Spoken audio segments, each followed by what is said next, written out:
ബംഗളൂരുവിൽ HMPV virus ബാധ കണ്ടെത്തി. 8 മാസം പ്രായമായ കുട്ടിയിലാണ് വൈറസ് ബാധ സ്ഥിരീകരിച്ചിട്ടുള്ളത്. അതേസമയം കുട്ടിക്ക് വിദേശയാത്രാ പശ്ചാത്തലം ഇല്ല.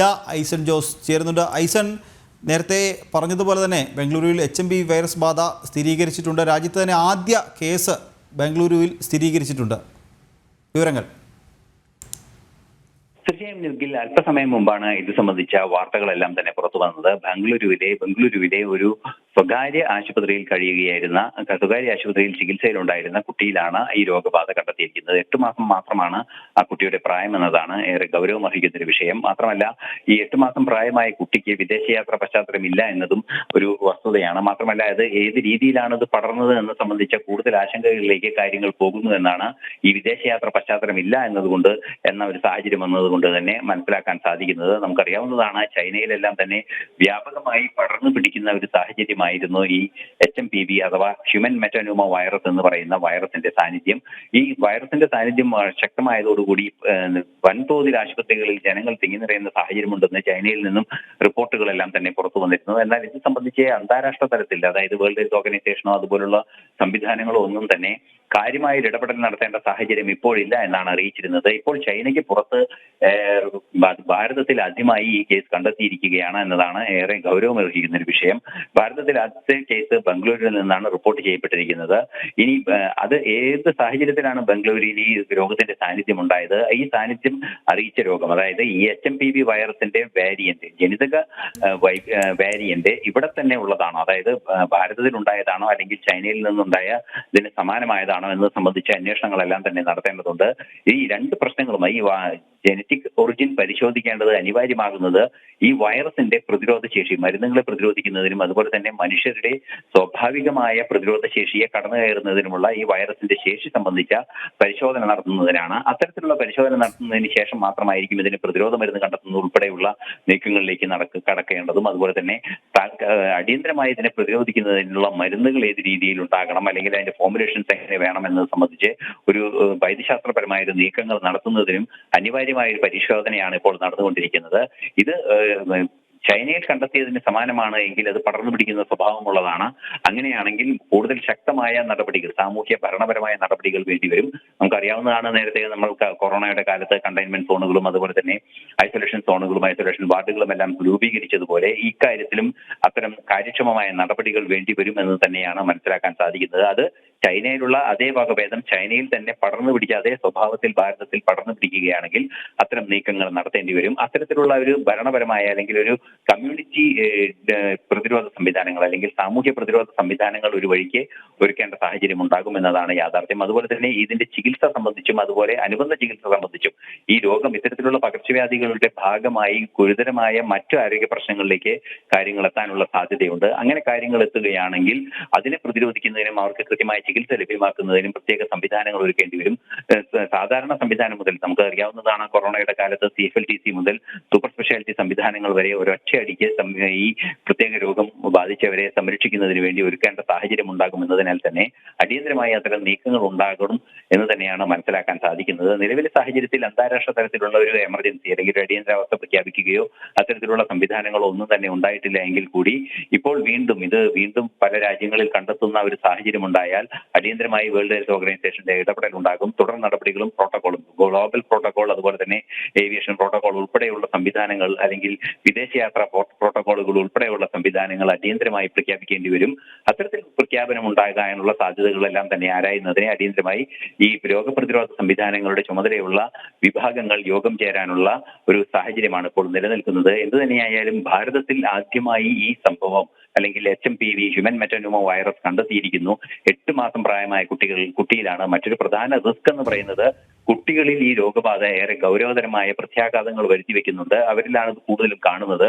14 വയസ്സ് വരെയുള്ള കുട്ടികൾക്ക് അതീവ ഗുരുതരമായ ആരോഗ്യ പ്രശ്നങ്ങൾ ഉണ്ടാക്കിയ രോഗമാണ് ചൈനയിൽ HMPV അല്ലെങ്കിൽ ഹ്യൂമൻ മെറ്റാന്യൂമ വൈറസ്. അതുകൊണ്ട് തന്നെ ഹ്യൂമൻ മെറ്റാന്യൂമ വൈറസിനെ അത്തരത്തിൽ കൂടി പ്രതിരോധിക്കേണ്ട ഒരു സാഹചര്യമുണ്ട്. കുട്ടികളിൽ അതീവ ഗൗരവം ഉണ്ടാകുന്ന സാഹചര്യമുള്ളതിനാൽ തന്നെ കുട്ടികളുടെ സുരക്ഷ സംബന്ധിച്ച് അല്ലെങ്കിൽ കുട്ടികൾക്ക് രോഗം വരാതിരിക്കുന്നതിന് പ്രത്യേകമായ സംവിധാനങ്ങൾ ഒരുക്കേണ്ടി വരും. പ്രത്യേകിച്ച് ഈ ചെറിയ കുട്ടികളിലെ എല്ലാം തന്നെ ഏത് രീതിയിലാണ് അതിനുള്ള പ്രോട്ടോകോൾ തയ്യാറാക്കേണ്ടത് എന്നത് സംബന്ധിച്ചുള്ള നീക്കങ്ങളും നടത്തേണ്ടി വരും. നിലവിലെ സാഹചര്യത്തിൽ HMPV വൈറസ് ബംഗളൂരുവിലെ സ്വകാര്യ ആശുപത്രിയിൽ ചികിത്സയിൽ കഴിയുന്ന 8 മാസം പ്രായമുള്ള കുട്ടിയിൽ കണ്ടെത്തിയിരിക്കുന്നു എന്ന ഗൗരവതരമായ ഒരു വാർത്ത തന്നെയാണ് ഇപ്പോൾ പുറത്തു വന്നിരിക്കുന്നത്. നിഖിൽ. ഐസനൊപ്പം തന്നെ ഏറ്റവും അധികം ശ്രദ്ധേയകരമായ കാര്യം ഈ ഒരു സ്ഥിരീകരിച്ച കുട്ടി യാത്രാ പശ്ചാത്തലം ഇല്ല എന്നുള്ളതാണ്. അതോടൊപ്പം തന്നെ അപ്പോൾ ഈ ഒരു വൈറസ് എങ്ങനെ കുട്ടിയിലേക്ക് എത്തി എന്നൊരു വലിയ ചോദ്യം തന്നെയല്ലേ? തീർച്ചയായും ഏതാണ്ട് 10-15 മിനിറ്റുകൾ വിദേശയാത്ര പശ്ചാത്തലമുള്ള ഒരാളുടെ സമ്പർക്കമുണ്ടായാൽ ഈ രോഗം പടരാനുള്ള സാധ്യത, അയാൾക്ക് അതുണ്ടെങ്കിൽ ഈ രോഗം പടരാനുള്ള സാധ്യതയുണ്ട്. അത്തരത്തിൽ ഏതെങ്കിലും പൊതു ഇടങ്ങളിലോ അല്ലെങ്കിൽ ഏതെങ്കിലും സ്ഥലങ്ങളിലോ വെച്ച് അങ്ങനെ വിദേശയാത്ര പശ്ചാത്തലമുള്ള ഒരാളിൽ നിന്നും ഇതിന്റെ കാരിയറിൽ നിന്നും ഇത് പടർന്നാകാനുള്ള സാധ്യത ഒട്ടും തള്ളിക്കളയാനാവില്ല. അതുകൊണ്ട് തന്നെ വിദേശയാത്രാ പശ്ചാത്തലമില്ല എന്നതുകൊണ്ട് ഒരു വിദേശയാത്രാ പശ്ചാത്തലമുള്ള ഒരു സംവിധാനത്തിന് പശ്ചാത്തലമുള്ള ഒരു വ്യക്തിയുമായി ഇടപഴകാനുള്ള സാധ്യതയില്ല എന്ന് പറയുക സാധ്യമല്ല. അതുകൊണ്ട് തന്നെ പല പൊതു ഇടങ്ങളിലും വിദേശയാത്ര നടത്തിയവർ എത്തിയിട്ടുണ്ടാകാം, അല്ലെങ്കിൽ പൊതുസ്ഥലങ്ങളിലുണ്ടാകാം. ഇതുപോലെ ഈ കുട്ടിയെ ആശുപത്രിയിലേക്ക് ഇത് എത്തിക്കുന്നതിന് മുമ്പ് ആശുപത്രിയിൽ നിന്നാകാം. അത്തരത്തിൽ നിരവധിയായ സാഹചര്യങ്ങൾ നിലനിൽക്കുന്നുണ്ട്. അതുകൊണ്ട് തന്നെ വിദേശയാത്ര പശ്ചാത്തലമില്ല എന്നത് ഒരു വസ്തുതയാണ് എങ്കിൽ കൂടി രോഗം പടരാതിരിക്കാനുള്ള ഒരു സാധ്യത അല്ലെങ്കിൽ വരാതിരിക്കാനുള്ള ഒരു സാധ്യതയായി അതിനെ കണക്കാക്കാനാവില്ല. കാരണം ഇതൊരു കമ്മ്യൂണിക്കബിൾ ഡിസീസ് ആണ്. ഒരാളിൽ നിന്ന് മറ്റൊരാളിലേക്ക് പെട്ടെന്ന് പടർന്നു പിടിക്കുന്ന സ്വഭാവമുള്ള വായുവിലൂടെ പടരുന്ന ഈ രോഗമായതുകൊണ്ട് തന്നെ ഈ രോഗത്തെ പ്രതിരോധിക്കുന്നതിനുള്ള നീക്കങ്ങളിൽ പ്രധാനപ്പെട്ട ഒന്നാണ് വിദേശയാത്ര ബന്ധമുള്ളവരെ കൃത്യമായി നിരീക്ഷിക്കുക, കണ്ടെത്തുക എന്നതും ഒരു യാഥാർത്ഥ്യമാണ്. എങ്കിൽ കൂടി വിദേശയാത്ര പശ്ചാത്തലമില്ല എന്നുള്ളത് രോഗം പടരാതിരിക്കാനുള്ള അല്ലെങ്കിൽ രോഗബാധ ഉണ്ടാകാതിരിക്കാനുള്ള ഒരു കാരണമല്ല എന്നത് തന്നെയാണ് യാഥാർത്ഥ്യം. അതുകൊണ്ട് തന്നെ വിദേശയാത്രാ പശ്ചാത്തലമുള്ള ഏതെങ്കിലും വ്യക്തിയുമായി കോൺടാക്ട് വരികയോ അല്ലെങ്കിൽ ഏതെങ്കിലും തരത്തിലുള്ള കോൺടാക്റ്റുകൾ വരാനുള്ള സാധ്യത ഒട്ടും തന്നെ തള്ളിക്കളയാനാവില്ല. അതുകൊണ്ട് തന്നെ ഇത് മാത്രമല്ല, മറ്റൊരു പ്രധാന വിഷയം കൂടി നിലനിൽക്കുന്നത് ഇത് ചൈനയിൽ കണ്ടെത്തിയ വൈറസ് തന്നെയാണോ എന്നത് സംബന്ധിച്ച സ്ഥിരീകരണം ഇനിയും വൈറോളജി ലാബിന്റെ ഭാഗത്ത് നിന്ന് വരേണ്ടതുണ്ട്. അതുകൊണ്ട് എന്നാൽ മാത്രമാണ് ഇത് ചൈനയിൽ നിന്നുള്ള പടർന്നു പിടിച്ചതാണ് അല്ലെങ്കിൽ മറ്റേതെങ്കിലും രാജ്യത്ത് നിന്ന് എത്തിയതാണോ അവിടെ നിന്നുള്ള കണ്ടെയ്ൻമെന്റുകളാണോ നടത്തേണ്ടത് എന്നത് സംബന്ധിച്ചൊക്കെ തീരുമാനമെടുക്കാൻ സാധിക്കുകയുള്ളൂ.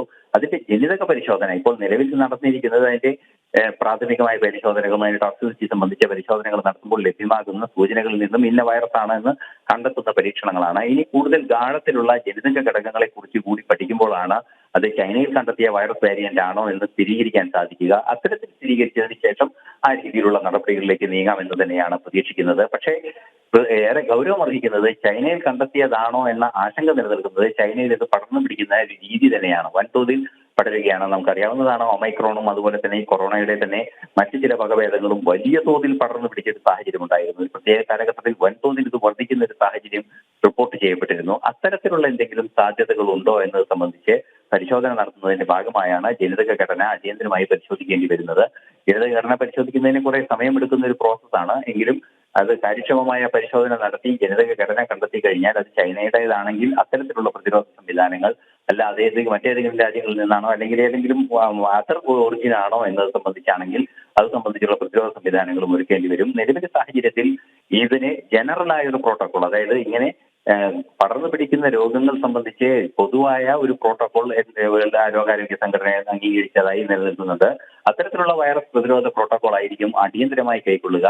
തുടർന്ന് ഇനിയുള്ള സമയങ്ങൾക്കുള്ളിൽ കൃത്യമായ പ്രോട്ടോകോൾ വേൾഡ് ഹെൽത്ത് ഓർഗനൈസേഷന്റെ ഭാഗത്തു നിന്നെല്ലാം തന്നെ ഉണ്ടാകാനുള്ള സാധ്യതയുണ്ട്. ഒരുപക്ഷെ ഈ പ്രത്യേക രോഗത്തിന് വേണ്ടി HMPV വൈറസിനെ പ്രതിരോധിക്കുന്നതിനുള്ള ഗ്ലോബൽ പ്രോട്ടോകോൾ തന്നെ പ്രഖ്യാപിക്കപ്പെടാനുള്ള സാധ്യതയും തള്ളിക്കളയാനാവില്ല.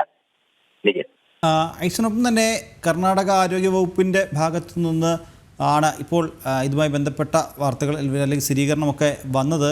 ഇനി കേന്ദ്ര ആരോഗ്യ മന്ത്രാലയത്തിൻ്റെ ഭാഗത്ത് നിന്ന് ഇതുമായി ബന്ധപ്പെട്ട ഔദ്യോഗികമായ അറിയിപ്പ് അല്ലെങ്കിൽ വിവരങ്ങൾ ലഭിക്കേണ്ടതുണ്ട്. അങ്ങനെയെങ്കിൽ ഈ ഹൈസൻ നേരത്തെ പറഞ്ഞതുപോലെ ഈ ഒരു സുരക്ഷാ പ്രോട്ടോക്കോളുകളൊക്കെ അതുമായി ബന്ധപ്പെട്ട് കേന്ദ്ര ആരോഗ്യ മന്ത്രാലയത്തിൻ്റെ ഭാഗത്തു നിന്നൊരു സ്ഥിരീകരണം അറിയിപ്പുകൾ ലഭ്യമാവാനുണ്ട്.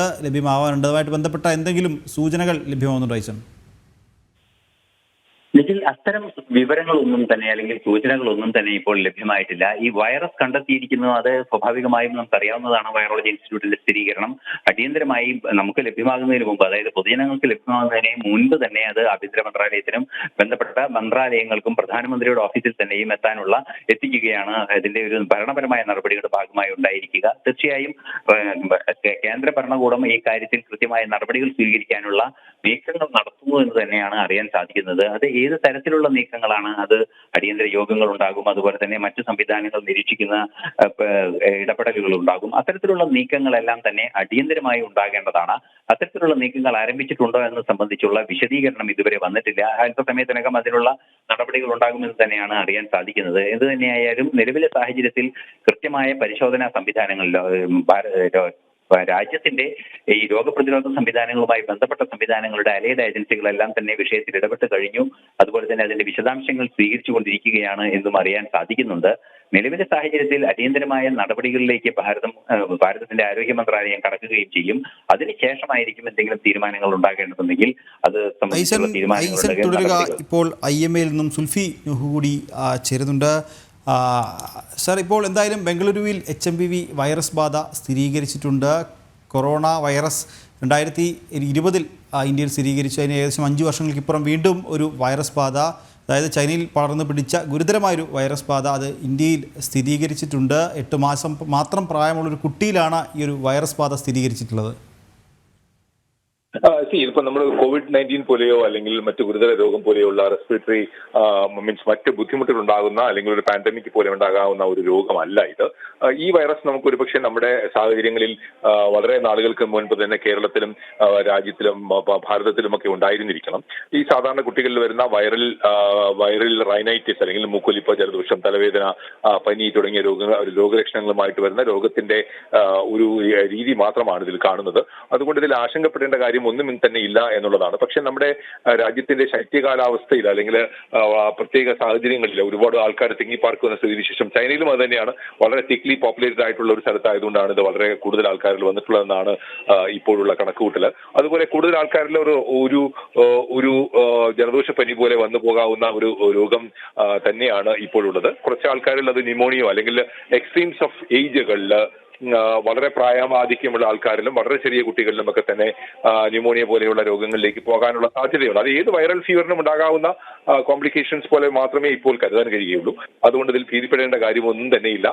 മറ്റൊരു COVID-19 അല്ലെങ്കിൽ മറ്റൊരു പാൻഡമിക്കോ വരുന്നു എന്നുള്ളതിന് യാതൊരു തരത്തിലുള്ള തെളിവുകളോ അല്ലെങ്കിൽ പഠനങ്ങളോ ഒന്നും തന്നെയും ഇപ്പോൾ നിലവിലില്ല. സർ, ഒപ്പം തന്നെ ഇങ്ങനെയൊരു വൈറസ് ബാധ അത് കണ്ടെത്തിയ സാഹചര്യത്തിൽ എന്തൊക്കെ മുൻകരുതലുകളാണ് ആളുകൾ സ്വീകരിക്കേണ്ടത്? കാരണം ഇത് വ്യാപിക്കാനുള്ള സാധ്യത വളരെ കൂടുതലാണ്. അങ്ങനെയെങ്കിൽ എന്തൊക്കെ മുൻകരുതലുകളാണ് ആളുകൾ സ്വീകരിക്കേണ്ടത്? നമുക്കറിയാം, നമുക്ക് നമ്മുടെ നവംബർ, ഡിസംബർ, ജനുവരി മാസങ്ങളിൽ തണുപ്പുള്ള സമയങ്ങളിൽ നമുക്ക് ചില പ്രത്യേക പ്രിക്കോഷൻസ് ഈ സാധാരണ പകർച്ചപ്പനികൾ വരാതിരിക്കാനുള്ള പ്രിക്കോഷൻസ് എടുക്കേണ്ടതായിട്ടുണ്ട്. അത് തന്നെയാണ് ഈ കാര്യത്തിൽ നാം ശ്രദ്ധിക്കേണ്ടത്. അതായത് ജലദോഷം ഉണ്ടെങ്കിൽ അല്ലെങ്കിൽ മൂക്കൊലിപ്പ്, മൂക്കടവ്, ജലദോഷം, പനി ഉണ്ടെങ്കിൽ തീർച്ചയായിട്ടും വൈദ്യസഹായം തേടുക. അതോടൊപ്പം ഏറ്റവും പ്രാധാന്യമുള്ളത് ഇത് മറ്റൊരാളിൽ കൊടുക്കാതിരിക്കുക. ഹൈലി ഇൻഫെക്റ്റീവ് ആണ് ഇത്. ഒരാളിൽ നിന്നും തൊട്ടടുത്ത് നിൽക്കുക, അവരുമായിട്ട് സമ്പർക്കത്തിൽ ഏർപ്പെടുക, അവരുമായിട്ട് അടുത്ത് നിന്ന് സംസാരിക്കുക തുടങ്ങിയ കാര്യങ്ങളുണ്ടെങ്കിൽ ഇത് പകരാനുള്ള സാഹചര്യം നിലവിലുണ്ട്. അതുകൊണ്ട് തന്നെ രോഗം വന്നാൽ മറ്റൊരാളിന് അത് കൊടുക്കുന്നില്ല എന്ന് ഉറപ്പാക്കേണ്ട ബാധ്യതയും കൂടി നമുക്കുണ്ട്. അത് എന്ത് ജലദോഷപ്പനിയാണെങ്കിലും അല്ലെങ്കിൽ എന്ത് അപ്പർ റെസ്പിറേറ്ററി ട്രാക്ട് ഇൻഫെക്ഷന്റെ രോഗലക്ഷണങ്ങൾ വരികയാണെങ്കിൽ ഓഫീസിൽ പോകാതിരിക്കുക, സ്കൂളുകളിൽ വിടാതിരിക്കുക, കുട്ടികളെ അവരെ മെഡിക്കൽ വൈദ്യസഹായത്തിനുള്ള കാര്യങ്ങൾ തേടുക എന്നുള്ളത് മാത്രമാണ് ആശങ്കയ്ക്ക് ഒരു വകയും ഇല്ലാത്ത ഒരു കാര്യം തന്നെയെന്ന് തന്നെ അടിവരയിട്ട് പറയേണ്ടി വരും. മറ്റൊരു കാര്യം കൂടി, അതായത് ഇപ്പോൾ ഇങ്ങനെയൊരു വൈറസ് ബാധ സ്ഥിരീകരിച്ചത്, ഇപ്പം ബംഗളൂരു സ്ഥിരീകരിച്ചത് യാതൊരു വിധ യാത്രാ ബാക്ക്ഗ്രൗണ്ടും ഇല്ലാത്ത ഒരു കുട്ടിയിലാണ്. അപ്പോൾ അങ്ങനെയെങ്കിൽ ഇതുമായി ബന്ധപ്പെട്ട എന്തെങ്കിലും പരിശോധനകൾ എങ്ങനെയാണ് നടത്തേണ്ടത്? അങ്ങനെ എന്തെങ്കിലും കാര്യങ്ങൾ ലഭ്യമായിട്ടുണ്ടോ, വിവരങ്ങൾ? ഈ രോഗം മുമ്പ് തന്നെ ഈ രോഗാണു എന്തായാലും തീർച്ചയായും നമ്മുടെ രാജ്യത്ത് മുൻകാലങ്ങളിൽ തന്നെ ഉണ്ടായിരുന്നിരിക്കണം. നമുക്കൊക്കെ ഒരു പക്ഷത്തിൽ വന്നുപോയതുപോലെയാണ്. COVID-19 ആണെങ്കിൽ മറ്റൊരു തരത്തിലാണ് ആദ്യമായിട്ട് വന്ന, നമുക്ക് ഒരു തരത്തിലും അറിവില്ലാത്ത ഒരു വൈറസ് രോഗമാണ് വന്നത്. പക്ഷെ ഇപ്പോൾ അങ്ങനെയല്ല. ഇത് മുൻകാലങ്ങളിൽ തന്നെ ഉണ്ടായിരുന്ന രോഗത്തിന്റെ ലക്ഷണങ്ങളാണ്. നമുക്ക് സാധാരണ ഇത്തരം വൈറൽ എക്സാന്തീമറ്റസ് ഫീവേഴ്സ് വരുമ്പോൾ അല്ലെങ്കിൽ വൈറൽ റൈനൈറ്റിസ് പോലുള്ള രോഗങ്ങൾ വരുമ്പോൾ വൈറസിനെ ഐഡന്റിഫൈ ചെയ്യാനുള്ള ടെസ്റ്റുകൾ നമുക്ക് നിലവിലുണ്ട്.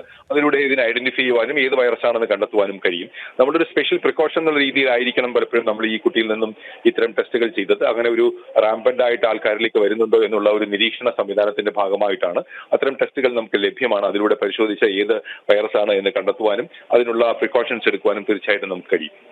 സർ, അപ്പോൾ അതായത് ചെറിയ രീതിയിലുള്ള ജലദോഷം, പനി അടക്കമുള്ള ഉണ്ടെങ്കിൽ അത് വെച്ചുകൊണ്ടിരിക്കാതെ എത്രയും പെട്ടെന്ന് ഡോക്ടറെ കാണുക എന്നുള്ളത് തന്നെയാണ് പ്രാഥമികമായി ചെയ്യേണ്ട കാര്യമല്ലേ? അബ്സല്യൂട്ട്ലി. അതുപോലെ അത് നമ്മുടെ രോഗം മറ്റുള്ള ആൾക്കാരിലേക്ക് പകരാതിരിക്കുവാനുള്ള മുൻകരുതൽ എടുക്കുകയും ആശുപത്രിയിൽ പോവുകയും വീടുകളിൽ തന്നെ ഇരിക്കുകയും അത് മറ്റൊരാളിന് പകരാതിരിക്കാനുള്ള സ്പെഷ്യൽ പ്രിക്കോഷൻസ് എടുക്കുകയും വേണം. ശരി, വളരെയധികം നന്ദി ഡോക്ടർ സുൽഫി ഈ ഒരു അവസരത്തിൽ പ്രതികരിച്ചതിന്. നേരം ബംഗളൂരുവിൽ HMV വൈറസ് ബാധ സ്ഥിരീകരിച്ചിട്ടുണ്ട്. രാജ്യത്ത് തന്നെ ആദ്യത്തെ വൈറസ് ബാധയാണ് ബംഗളൂരു സ്ഥിരീകരിച്ചിട്ടുള്ളത്. 8 മാസം മാത്രം പ്രായമുള്ള കുട്ടിയിലാണ് വൈറസ് ബാധ സ്ഥിരീകരിച്ചിട്ടുള്ളത്. ഇപ്പോൾ IMAയുമായി ബന്ധപ്പെട്ട് ഡോക്ടർ സുൽഫി നമ്മോട് പറഞ്ഞതുപോലെ തന്നെ മുൻകരുതൽ ആണ് ഇതിന് ഏറ്റവും അനിവാര്യം. അതായത് നമുക്ക് ചെറിയ പനിയോ ജലദോഷമോ ഒക്കെ ഉണ്ടെങ്കിൽ ഉടൻ തന്നെ അത് വെച്ചുകൊണ്ടിരിക്കാതെ ഡോക്ടറെ കാണുക, ഡോക്ടറെ കണ്ട് കൃത്യമായി മരുന്നുകൾ വാങ്ങുക എന്നുള്ളതാണ്. അല്ലെങ്കിൽ കൃത്യമായ അതിനുള്ള ടെസ്റ്റുകൾ ലാബിൽ പോയി ഡോക്ടറുടെ നിർദ്ദേശപ്രകാരം ടെസ്റ്റുകൾ നടത്തി ഇത് ചെയ്യുക. അതുപോലെ പനിയും ജലദോഷം അടക്കമുള്ളവർ മാസ്ക് അടക്കമുള്ളവ ധരിക്കുക. തങ്ങളുടെ പനി മറ്റുള്ളവർക്ക് പകരാതിരിക്കാൻ വേണ്ടിയുള്ള മുൻകരുതൽ എടുക്കുക എന്നുള്ളതാണ് IMAയുടെ ഭാഗത്തു നിന്നും ലഭ്യമായത്. ഇപ്പോൾ ഐസൺ ജോസ് തുടരുന്നുണ്ട്. ഐസൺ, നേരത്തെ നമ്മൾ പറഞ്ഞതുപോലെ തന്നെ അതായത് വിദേശയാത്രാ പശ്ചാത്തലം ഇല്ലാത്ത ഒരു കുട്ടിക്ക് ഈ രോഗം സ്ഥിരീകരിച്ചു. ഇതിനിടയിൽ IMAയുടെ ഭാഗത്തു നിന്നുള്ള ഡോക്ടർ സുൽഫീനുവിൻ്റെ പ്രതികരണം അനുസരിച്ചിട്ടാണെങ്കിൽ ഈ ഒരു വൈറസ് ബാധ ഓൾറെഡി രാജ്യത്ത് ഉണ്ടായിരുന്നിരിക്കണം എന്നാണ് അദ്ദേഹം പറഞ്ഞു വെക്കുന്നത്. തീർച്ചയായും നിഖിൽ, ഇപ്പോൾ IMAയിലെ ആ ഡോക്ടർ പറഞ്ഞതുപോലെ തന്നെ വളരെ കൃത്യമായി സുൽഫി ഡോക്ടർ പറഞ്ഞതിൽ നിന്ന് നമുക്ക് മനസ്സിലാക്കാൻ സാധിക്കുന്നത് ഒരു പക്ഷേ ഇത് ഭാരതത്തിൽ ഉണ്ടായിരുന്ന പഴയ അല്ലെങ്കിൽ ഇവിടെ നിലനിന്നിരുന്ന ഒരു HMPV അല്ലെങ്കിൽ ഈ ഹ്യൂമൻ മെറ്റാനിമോ വൈറസ് ആയിരിക്കാം. അതുകൊണ്ട് തന്നെ അത് സ്വാഭാവികമായും നമുക്ക് വന്നു പോയിക്കൊണ്ടിരുന്നതും തലവേദനയും ജലദോഷവും അത് ചെറിയ രോഗലക്ഷണങ്ങളുമായി നമ്മളെ ബാധിച്ചിരുന്നേക്കാവുന്ന ഒരു രോഗം കൂടിയാണ് എന്നാണ് അദ്ദേഹം പറയുന്നത്. സ്വാഭാവികമായും അതിനുള്ള സാധ്യതയും തള്ളിക്കളയാനാവില്ല. നേരത്തെ തന്നെ നമുക്കറിയാവുന്നതാണ് ചൈനയിലുള്ളതുപോലെ സമാന സ്വഭാവമുള്ള വേരിയന്റ് ആണോ ഇത് എന്നൊരു ആശയക്കുഴപ്പം നിലനിൽക്കുന്നുണ്ട്. അത് തന്നെയാണ് അദ്ദേഹം വിശദീകരിക്കുകയും ചെയ്യുന്നത്. ഇത്തരത്തിലാണ് എങ്കിൽ ഇത് ഭാരതത്തിൽ ഒരുപക്ഷെ ഇത് നിലനിന്നിരിക്കാം. അത് ഇപ്പോൾ അതിന്റെ വൈറസിന്റെ ഘടന, അതായത് ഈ വൈറസ് സംബന്ധിച്ച പരിശോധന നടത്തുമ്പോൾ അത് കണ്ടെത്തുന്നതുമായിരിക്കാം എന്നാണ് മനസ്സിലാക്കാൻ സാധിക്കുന്നത്. ഇതൊരു ജലദോഷത്തിന്റെ സ്വഭാവം തന്നെയുള്ള അല്ലെങ്കിൽ ജലദോഷത്തിന്റെ വൈറസ് തന്നെയാണ്. അതുകൊണ്ട് തന്നെ അതിനെ ഒരു പ്രത്യേക പടർന്നു പിടിക്കുന്ന ഒരു സ്വഭാവമുണ്ട് എങ്കിൽ കൂടി അത് ഫെറ്റൽ സ്വഭാവം അല്ലെങ്കിൽ അത് മരണത്തിലേക്ക് നയിക്കുന്ന സാഹചര്യത്തിലേക്ക് കാര്യങ്ങൾ കൊണ്ടുപോകാനുള്ള സ്വഭാവം താരതമ്യേന കുറവാണ് എന്ന് തന്നെയാണ് പ്രാഥമികമായി മനസ്സിലാക്കാൻ സാധിച്ചത്. നേരത്തെ നമുക്കറിയാവുന്നതാണ് കുട്ടികളിൽ ഈ രോഗബാധ ഗൗരവതരമാകാനുള്ള സാധ്യതയുണ്ട്. അത് ഏത് വൈറസിനെയും പോലെ ന്യൂമോണിയയിലേക്ക് പോകാനുള്ള സാധ്യത തള്ളിക്കളയാനാവില്ല എന്ന് തന്നെയാണ് ഇപ്പോൾ ഡോക്ടർ വ്യക്തമാക്കുകയും ചെയ്തത്. തീർച്ചയായും അങ്ങനെ ഒരു സാഹചര്യത്തിൽ തുടർ പരിശോധനകളും പ്രതിരോധങ്ങളും കൃത്യമായി നടപ്പാക്കുക, ഈ രോഗമുണ്ടെങ്കിൽ സെൽഫ് കണ്ടെയ്ൻമെന്റിലേക്ക് പോവുക അല്ലെങ്കിൽ സ്വയം ഒരു ഐസൊലേഷനിലേക്ക് പോവുക എന്നത് തന്നെയാണ് പ്രാഥമികമായി ചെയ്യാനുള്ളത്. പടരാനുള്ള സാധ്യതകൾ ഒഴിവാക്കുന്നതോടുകൂടി രോഗത്തെ പൂർണ്ണമായി നിയന്ത്രിക്കുന്നതിനെ പ്രാഥമികമായ നടപടിയായി അത് കണക്കാക്കാൻ സാധിക്കും. അത്തരത്തിലുള്ള നീക്കങ്ങൾ നടത്തിയതിനു ശേഷം കൃത്യമായ ചികിത്സ തേടുക, പരിശോധനകൾ നടത്തുക എന്നാണ് വ്യക്തമാക്കപ്പെടുന്നത്. തീർച്ചയായും അത്തരത്തിലുള്ള നീക്കം തന്നെയാണ് ഈ രോഗബാധയെ പ്രതിരോധിക്കാൻ പ്രായോഗികമായി നടത്തേണ്ടത് എന്ന് തന്നെയാണ് ആഗോള സംഘടനകൾ, ആഗോള സംവിധാനങ്ങളെല്ലാം തന്നെ ഇതുവരെ ശാസ്ത്ര സമൂഹം പോലും വ്യക്തമാക്കിയിട്ടുള്ളത്. തീർച്ചയായും അതീവ ഗൗരവമുള്ള ഒരു സാഹചര്യമാണ് എങ്കിൽ കൂടി ഭയപ്പെടേണ്ട ഭീതിജനകമായ ഒരു സാഹചര്യം നിലവിലില്ല എന്ന് തന്നെയാണ് അറിയാൻ സാധിക്കുന്നത്. അത്തരത്തിലുള്ള സ്ഥിരീകരണങ്ങളും വരുന്നുണ്ട്. നിഖിൽ, ശരി ഐസൺ, ഒപ്പം തന്നെ ഇപ്പോൾ കേന്ദ്ര ആരോഗ്യ മന്ത്രാലയത്തിൻ്റെ ഭാഗത്ത് ഇതുമായി ബന്ധപ്പെട്ടതല്ലെങ്കിൽ പോലും മറ്റൊരു പ്രതികരണം ആരോഗ്യ മന്ത്രാലയത്തിൻ്റെ ഭാഗത്തുനിന്ന് വരുന്നുണ്ട്. അതായത് ആവശ്യമില്ലാതെ ഡോക്ടറുടെ നിർദ്ദേശമില്ലാതെ മരുന്നുകൾ ഉപയോഗിക്കരുത്, ആൻറ്റിബയോട്ടിക് അടക്കമുള്ളവ ഡോക്ടറുടെ നിർദ്ദേശമില്ലാതെ ഉപയോഗിക്കരുത് എന്നൊരു ട്വീറ്റ് കേന്ദ്ര ആരോഗ്യ മന്ത്രാലയത്തിൻ്റെ ഭാഗത്തുനിന്ന് വന്നിട്ടുണ്ട്. ഇതുമായി ബന്ധപ്പെട്ടതല്ലെങ്കിലും ഒരു പരിധിവരെ ഇതുമായി നമുക്ക് കണക്ട് ചെയ്യാൻ സാധിക്കുന്നത് തന്നെയാണ്. കാരണം നേരത്തെ ഡോക്ടർ സുൽഫി പറഞ്ഞതുപോലെ ഡോക്ടറെ കണ്ട് കൃത്യമായി ഡോക്ടറുടെ നിർദ്ദേശപ്രകാരമുള്ള ടെസ്റ്റ് നടത്തുക, മരുന്ന് വാങ്ങുക എന്നുള്ളതാണ് നേരത്തെ ഡോക്ടർ സുൽഫി പറഞ്ഞത്. എന്തായാലും കേന്ദ്ര ആരോഗ്യ മന്ത്രാലയത്തിൻ്റെ ഈ ഒരു ട്വീറ്റിനെ നമുക്ക് അതുമായി കൂടി കണക്ട് ചെയ്യാൻ സാധിക്കില്ലേ? തീർച്ചയായും കേന്ദ്ര ആരോഗ്യ മന്ത്രാലയത്തിന്റെ ആന്റിബയോട്ടിക്കുകൾ സൂക്ഷിച്ചുപയോഗിക്കുക അല്ലെങ്കിൽ കാര്യക്ഷമമായ നിരീക്ഷണത്തിന്റെ അടിസ്ഥാനത്തിൽ ഡോക്ടറുടെ നിർദ്ദേശാനുസരണം മാത്രം ഉപയോഗിക്കുക എന്നത് ഏറെ ഗൗരവമേറിയ ഒരു വിഷയമാണ്. അത് ഈ രോഗം സംബന്ധിച്ച് മാത്രമല്ല, ഭാരതത്തിൽ പടർന്നു പിടിക്കുന്ന പല രോഗങ്ങളെ സംബന്ധിച്ചും ഇക്കാര്യത്തിൽ ഒരു കൃത്യമായ നിലപാട് ഉണ്ടാകുന്നുണ്ട്. നമുക്കറിയാവുന്നതാണ്, പനിയും അതുപോലുള്ള രോഗങ്ങളും ഉണ്ടാകുമ്പോൾ ഈ ആന്റിബയോട്ടിക്കുകൾ മെഡിക്കൽ ഷോപ്പിൽ നിന്ന് പ്രിസ്ക്രിപ്ഷൻ ഇല്ലാതെ വാങ്ങി കഴിക്കുന്ന ഒരു രീതി ഭാരതത്തിലെമ്പാടുമുണ്ട്. കേരളത്തിലും അത് വ്യാപകമായി ഉണ്ടായിരുന്നത് ഒരു യാഥാർത്ഥ്യം തന്നെയായിരുന്നു. അത്തരത്തിൽ ആന്റിബയോട്ടിക്കുകൾ വാങ്ങുമ്പോൾ നമുക്കറിയാവുന്നതാണ് പല തരത്തിലുള്ള നിരവധിയായ ഇനങ്ങളിൽ ആന്റിബയോട്ടിക്കുകൾ നിലവിലുണ്ട്. ശാസ്ത്രീയമായി കണ്ടെത്തിയിട്ടുള്ള കൃത്യമായ രോഗപ്രതിരോധത്തിനായി അല്ലെങ്കിൽ രോഗചികിത്സയ്ക്കായി കൃത്യമായി കണ്ടെത്തിയിട്ടുള്ള ആന്റിബയോട്ടിക്കുകൾ ധാരാളമുണ്ട് ലോകത്ത്. അതുകൊണ്ട് തന്നെ ഈ രോഗത്തിന് ഏത് രോഗമാണ് വന്നിരിക്കുന്നത്, ഏത് ബാക്ടീരിയയാണ് ബാധിച്ചിരിക്കുന്നത് അല്ലെങ്കിൽ ഏത് രീതിയിലുള്ള ബാധയാണ് ഉണ്ടായിരിക്കുന്നത് എന്ന് തിരിച്ചറിയാതെ കൃത്യമായ ആന്റിബയോട്ടിക്കുകൾ നമുക്ക് നൽകാനോ ആ ചികിത്സ ചെയ്യാനോ ഡോക്ടർക്ക് മാത്രമേ സാധിക്കുകയുള്ളൂ. അത് സംബന്ധിച്ച കൃത്യമായ ധാരണയൊന്നും പൊതുസമൂഹത്തിനോ അല്ലെങ്കിൽ സാധാരണക്കാർക്കോ ഉണ്ടാകാനുള്ള നിലവിലെ സാഹചര്യത്തിൽ ശാസ്ത്രബോധം ഉണ്ടാകാനുള്ള സാഹചര്യമില്ല. അതുകൊണ്ട് തന്നെ ഈ ആന്റിബയോട്ടിക്കുകളുടെ ഉപയോഗം പൂർണ്ണമായും കൃത്യമായും നിയന്ത്രിച്ച് ഡോക്ടറുടെ നിർദ്ദേശാനുസരണം മാത്രമേ കഴിക്കാൻ പാടുള്ളൂ എന്നത് ഒരു വലിയൊരു വിഷയമായി തന്നെ ഉയർന്നു വന്നിട്ടുള്ള സാഹചര്യം കൂടിയാണ് അടുത്ത കാലത്തുണ്ടായത്.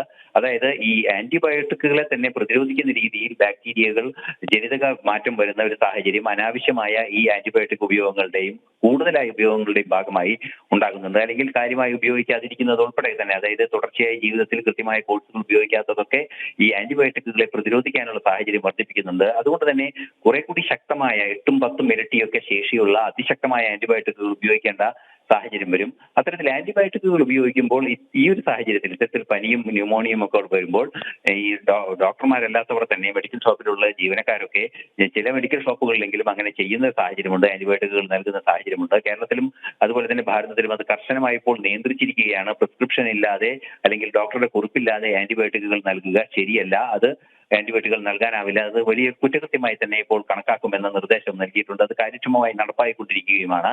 എങ്കിലും ഏതെങ്കിലും രീതിയിൽ അനാവശ്യമായി ആന്റിബയോട്ടിക്കുകൾ പ്രയോഗിക്കുന്നത് ഈ രോഗത്തെ തന്നെ പ്രതിരോധിക്കുന്നതിനെ പ്രതികൂലമായി ഭവിക്കും. ഒരുപക്ഷെ ഈ വൈറസ് കൂടുതൽ ശക്തമാകുന്നതിനും അതുപോലെ തന്നെ മറ്റു വൈറസുകൾ പടർന്നു പിടിക്കുന്നതിനും ഒക്കെ അനാവശ്യമായ ആന്റിബയോട്ടിക് ഉപയോഗം സാധ്യത വർദ്ധിപ്പിക്കുമെന്നതുകൊണ്ട് തന്നെയാണ് കർശനമായ ഒരു നിർദ്ദേശം വീണ്ടും ഒരു ട്വീറ്റായി ആരോഗ്യ മന്ത്രാലയത്തിന്റെ ഭാഗത്തു നിന്ന് വന്നിരിക്കുന്നത്. തുടർ നടപടികൾ ഇക്കാര്യത്തിൽ ഇനിയും ഉണ്ടാകുമെന്ന് തന്നെയാണ് ഈ ട്വീറ്റിൽ നിന്നും വായിച്ചെടുക്കേണ്ടത്. എന്ത് തന്നെയായാലും ആന്റിബയോട്ടിക്കുകളുടെ ഉപയോഗം ഡോക്ടറുടെ കുറിപ്പില്ലാതെ ഒരിക്കലും ചെയ്യരുത്, ഡോക്ടറോട് കൺസൾട്ട് ചെയ്യാതെ ചെയ്യരുത് എന്നത് വീണ്ടും വീണ്ടും ഓർമ്മിപ്പിക്കേണ്ട ഒരു സാഹചര്യം ഭാരതത്തിലുണ്ട്. അത് കൃത്യമായും ആ ആന്റിബയോട്ടിക്കുകളെ പ്രതിരോധിക്കുന്ന രീതിയിലേക്ക് ബാക്ടീരിയകൾ വളർന്നു വരുന്ന അല്ലെങ്കിൽ അതിന്റെ പ്രതിരോധ ശേഷി വർദ്ധിക്കുന്ന ജനിതക മാറ്റം വരുന്ന ഒരു സാഹചര്യം നിലനിൽക്കുന്നതുകൊണ്ടാണ് ആന്റിബയോട്ടിക്കുകളുടെ ഉപയോഗം അനാവശ്യമായി പാടില്ല എന്ന് തന്നെയാണ് മികച്ച ആരോഗ്യം ഉറപ്പാക്കുന്നതിന് അനിവാര്യമായ ഒരു ഘടകം. ശരി ഐസൻ, എന്തായാലും HMV വൈറസ് ബാധ ഭാരതത്തിൽ ഇന്ത്യയിൽ സ്ഥിരീകരിച്ചിട്ടുണ്ട്. സംസ്ഥാനങ്ങളിൽ ജാഗ്രതാ നിർദ്ദേശം നൽകിയിട്ടുണ്ട്. കേന്ദ്ര ആരോഗ്യ മന്ത്രാലയം കഴിഞ്ഞ ദിവസം ഇതുമായി ബന്ധപ്പെട്ട യോഗം ചേർന്നിരുന്നു. യോഗത്തിൽ ചില സുപ്രധാനമായ തീരുമാനങ്ങളുണ്ട്. ICMR ഒക്കെ ചേർന്ന് രാജ്യത്ത് ഇതുമായി ബന്ധ പരിശോധനകൾ വർദ്ധിപ്പിക്കാൻ കേന്ദ്ര ആരോഗ്യ മന്ത്രാലയം തീരുമാനിച്ചിട്ടുണ്ട്. ഒപ്പം തന്നെ ആരോഗ്യ മന്ത്രാലയത്തിന് ആ ഒരു മീറ്റിങ്ങിൽ നിരവധി തീരുമാനങ്ങൾ ഇതുമായി ബന്ധപ്പെട്ടുണ്ട്. അതായത് ക്ലോസ്ലി മോണിറ്ററിങ് ചെയ്തുകൊണ്ട്, അതായത് നിരീക്ഷിച്ച് വരികയാണ് എന്നും കേന്ദ്ര ആരോഗ്യ മന്ത്രാലയത്തിൻ്റെ ഒരു വാർത്താക്കുറിപ്പ് കഴിഞ്ഞ ദിവസം പുറത്തു വന്നിരുന്നു. എന്തായാലും രാജ്യത്ത് 8 മാസം പ്രായമുള്ള ഒരു കുട്ടിക്ക് ഈ ഒരു വൈറസ് ബാധ സ്ഥിരീകരിച്ചിട്ടുണ്ട്. വിദേശ യാത്രാ പശ്ചാത്തലമൊന്നുമില്ലാത്തൊരു കുട്ടിക്ക് രോഗം സ്ഥിരീകരിച്ചിട്ടുണ്ട് എന്നുള്ള വിവരമാണ് പുറത്തു വരുന്നത്. വിവരങ്ങൾ നൽകുകയായിരുന്നു ഐസൻ ജോസ്, ഒപ്പം തന്നെ IMA ഡോക്ടർ സുൽഫി നുഹും.